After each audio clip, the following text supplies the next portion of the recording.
This segment of the news has been brought to you by Sun Oil Limited. Welcome back. In crime news, police here in the capital arrested 3 males for an armed robbery last evening.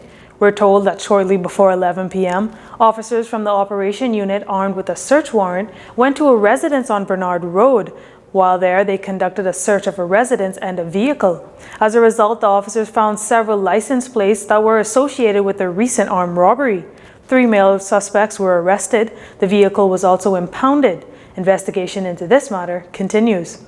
Police also investigating an armed robbery which occurred yesterday afternoon.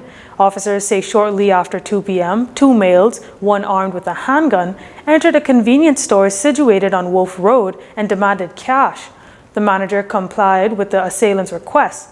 They then left the establishment in an unknown direction. Moments later, officers from the operations unit, while in the Apple Street area, observed a male fitting the description. The suspect was arrested and taken into custody. Acting on information, the officers went to Podello Street, where they arrested a second male suspect in connection with this matter, and the officers were successful in recovering the cash. Health officials confirmed 16 additional cases of COVID-19 yesterday. This according to the Ministry of Health's latest update released this morning.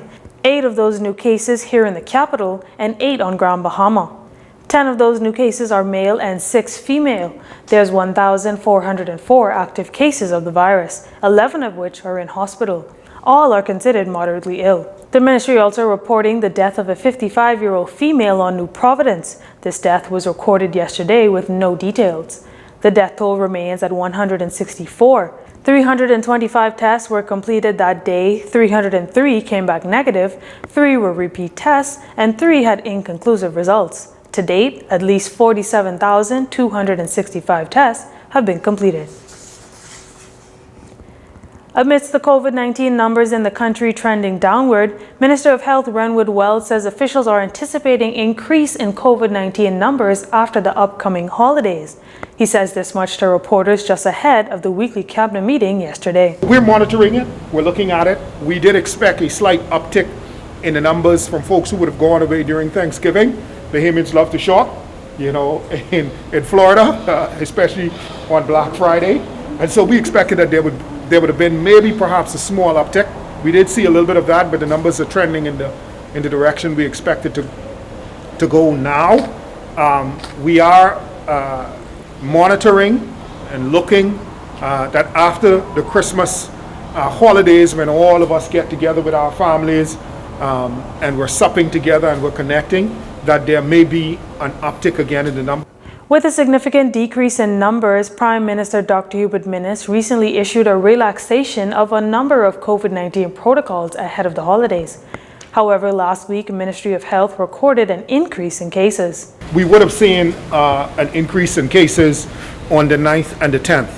On the 9th, we had 38 cases. On the 10th, we had 23 cases. Of the 38 cases on the 9th, 7 of those were from a freighter tanker that came into Grand Bahama with individuals who were not feeling well. They were swabbed, and incidentally, 7 of them tested positive. It was a crew of 25, so surveillance went ahead and tested the entire crew. On the 10th, 8 of those individuals ended up being positive. So on the 9th, 7 of the 38 was from a tanker.